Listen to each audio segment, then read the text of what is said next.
second. Oh, there you are. Oh, sorry, I got a call. Oh, I was like, oh my God. I miss Chick-fil-A. We don't have that here. Are you in a car? What are you doing right now? It kind of looks like I'm with SpongeBob, but I'm actually not. I love SpongeBob. I didn't even see him behind you. Yeah, he's just dancing in the back. That's a good time. So thank you for doing this, first of all. I know Thank you for inviting me. No, I'm so glad we got to make this happen. I've been playing your music on my radio, so it only makes sense that we get to know you a little bit better. Let's get straight into it. Let's start with the music first. We had Roller Coaster, Peace in the Midst of a Storm, and then Reach Out. So there's been a little bit of a journey. You've been doing your thing for a couple of years now. Tell me your story of how you've evolved from when I discovered you, which was Roller Coaster days, to now. Well, first, I just want to say it's so cool that you've known about me for so long. When it comes to Roller Coaster, well, before then, I was always making my own songs, but just never recording them, just had a journal. I would write in, like, since I was a kid. I mean, I would get new journals, but, you know, since I was a kid, I had the habit of, like, writing down poetry or making songs. Especially when I was a kid, like, I would just write songs and I'd be like, oh, that sounds so good. I wish I could record it. I guess everything that I was doing in my life led up to Roller Coaster. Like, I always listened to music. I was an avid listener as well as a musician. So I play multiple instruments. I play piano, violin. But violin, I would say, is my main instrument. Like, no matter how long I stay away from it, I can just pick it up and just play. That's amazing. Isn't the violin like one of the hardest instruments to play? I don't know. I can't be the judge of that because I started so young. It takes a lot of technique for sure. It's almost like a language for me, like how embedded it is. I went to a fine arts high school, and I started meeting musicians who were recording and stuff like that, and got together with them, and we were making stuff. From there, I was just like, I definitely want to pursue this. I feel like definitely my whole life I wanted to pursue music, but I didn't know how I would begin it outside of the classical realm. When you're serious about something, it's natural for like energies to meet with you, and then you just get pointed in all of the right directions. So I feel I've definitely found my current sound, which is awesome when you realize what your sound is. And I'm just excited for, you know, what's next, what my next sound will be, because I know as a musician I'll continue to grow. I'm just very blessed, and I'm so thankful. That's amazing. You know, you starting playing these instruments at a young age, or at least the violin, is that because of your upbringing? On my dad's side of the family, pretty much everyone was a musician. My grandmother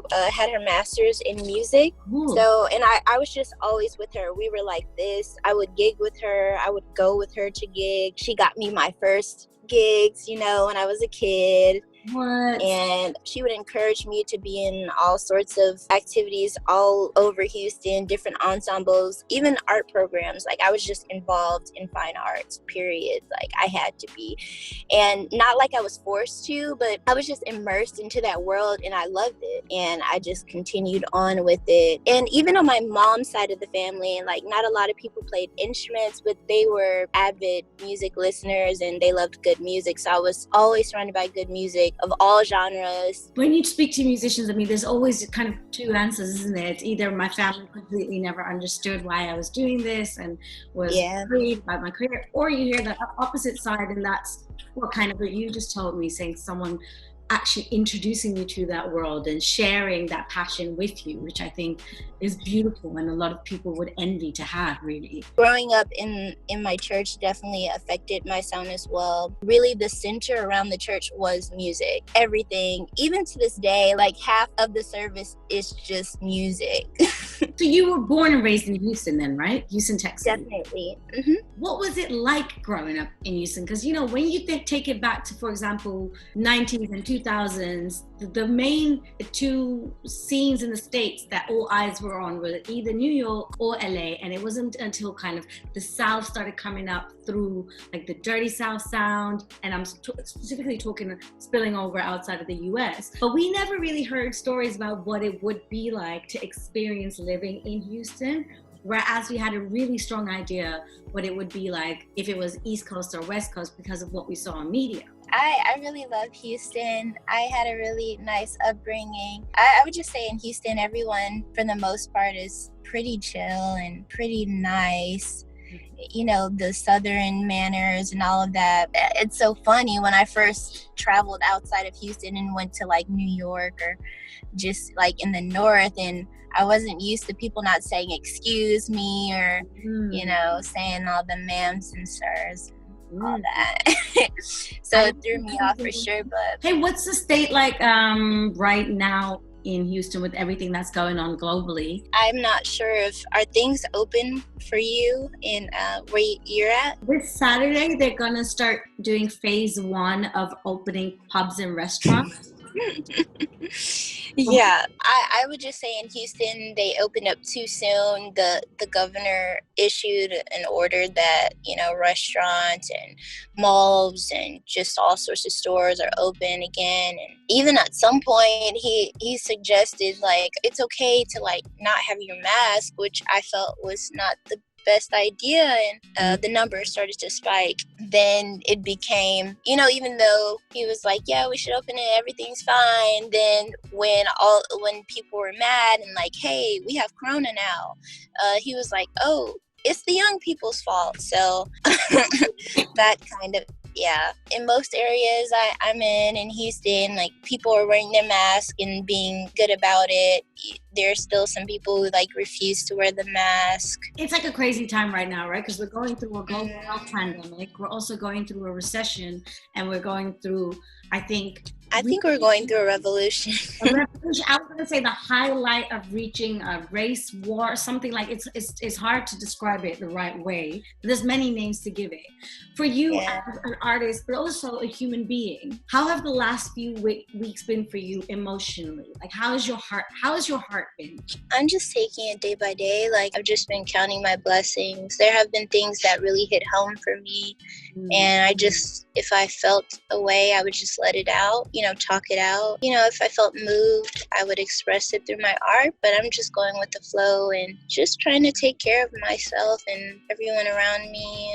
Mostly, I've been hopeful. Definitely the death of Oluwatan definitely had an effect on me. When I first read into it, it made me feel sad, and I didn't realize how hard it was gonna hit me. I was just living my life, and all of a sudden I just started crying so hard. Even, you know, after talking it out and everything, I just went back to the hopeful feeling, like the fact that so many people are enraged, this will spark some awareness. Unfortunately, it does take rage and, you know, all of that to make any type of change.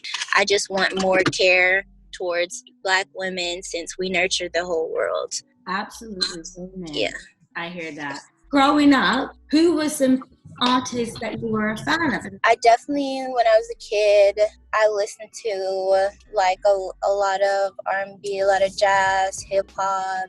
Actually, my dad, he listened to electronic music too, so I got some of that. The artist that I love the most, I listened to a lot of Outkast, a lot of Erykah Badu.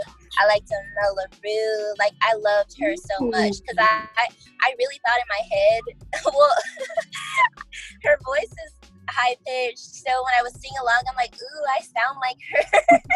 I loved Kanye West so much. Oh my gosh. Actually, funny story. One time I was being babysat by my cousin. My mom and her friend called me while I was at the house. Like, they called on home phone, and my mom's like, oh my gosh, we're in a limo with Kanye West. No! Right? And I was like, no! I was so, my mind was so blown. I was so excited. And she was like, we're going to come to the house, right? So I put on like my flyest fit, what I thought was my flyest fit. I put on like a Rocawear, denim jack vest, and like a little cute dress, made sure my hair looked nice. And when I came downstairs, my cousin was like, you know, your mom is like turned up, right? She's not being serious. Like, she's not in a mood. And I was so devastated because I really thought it was going to be Kanye West. But, Okay, listen, your mom that was not nice. I don't know. They probably met some man Moms, and they thought it was do shit like that. I hate it. Moms always, they think they're so funny. They think they're so cute doing stuff like that. But I definitely, and Prince, like, that's like one artist that always played when I was a kid. Like, even my mom would play it because she was a big Prince fan. Or I don't know if you can see behind me on the Purple Rain poster over there. Yeah. Who was like one of your first crushes? You know, when you're little and you're like, ooh. I think I kind of liked Usher. I liked Chris Brown for sure. I remember I went to a party, like a slumber party, and my friend had a Chris Brown poster, and all the girls saw the poster and they tried to kiss on the poster, and I was so like creeped out. Why? I was like, he's girls not are actually there. psycho because we do stuff like this. This is why we're mad.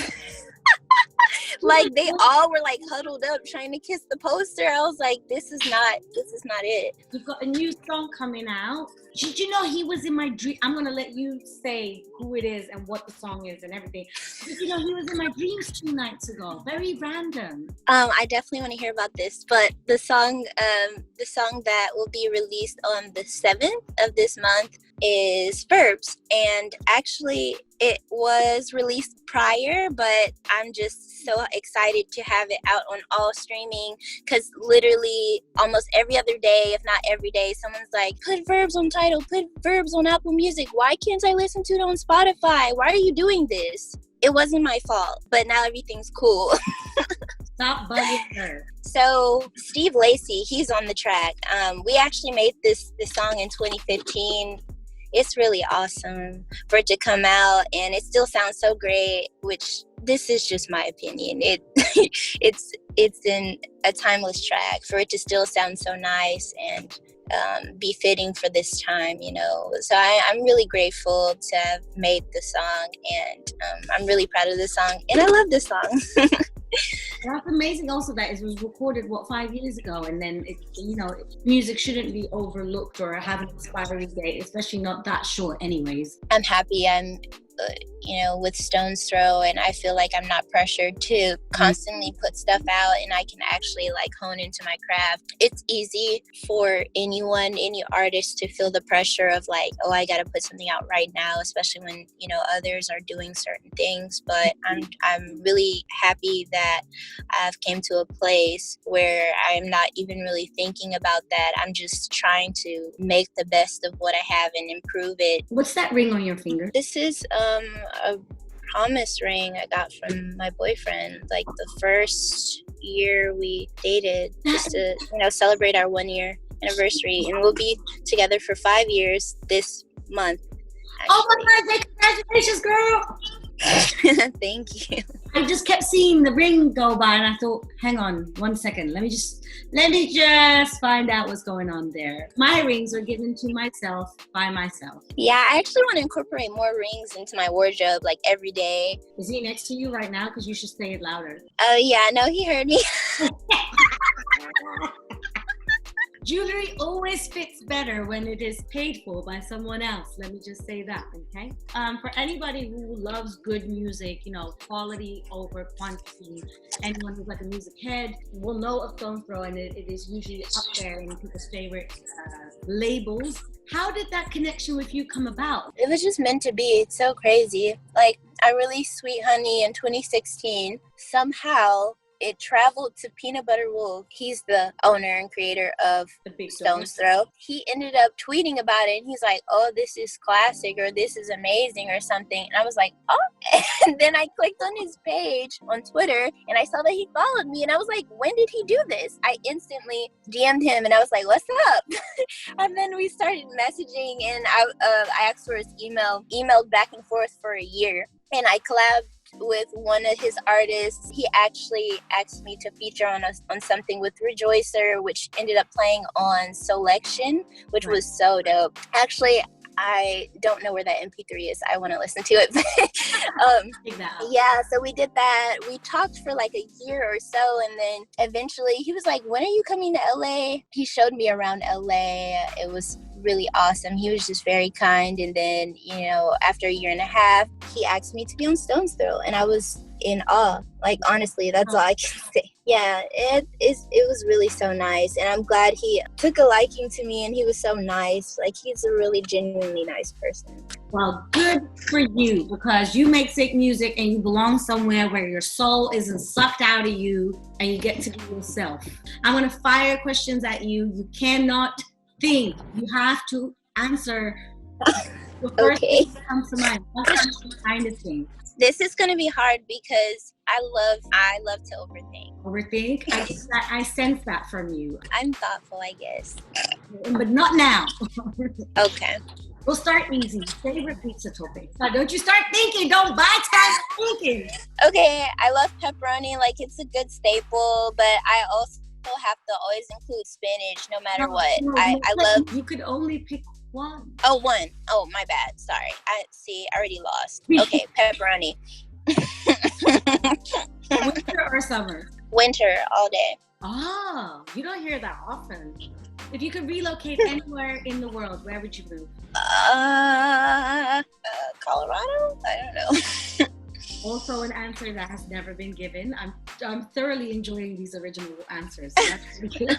Who's currently on repeat on your playlist right now?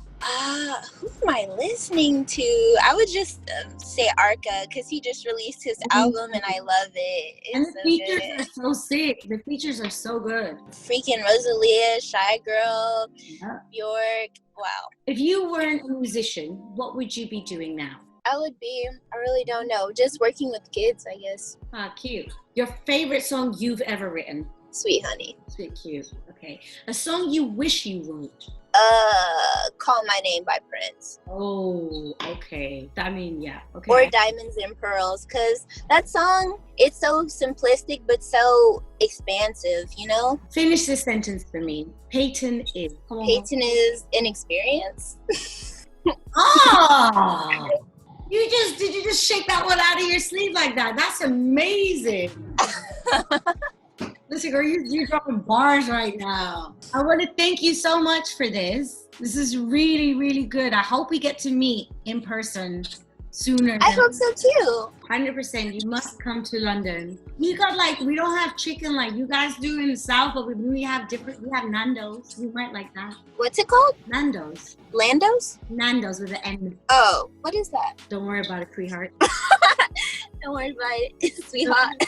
When you come here, we will get you a cheeky Nando's. That's a promise. You know, I don't usually hear about food out there. I didn't want to say because I've never been there, but like a couple of people like I've heard say like it's not like bomb, but maybe they haven't tried the right thing, you know? Because usually they just talk about fish and chips or something. Yeah, no, we're gonna skip all of that. We'll take you to the good places. There's not many, but there's a few.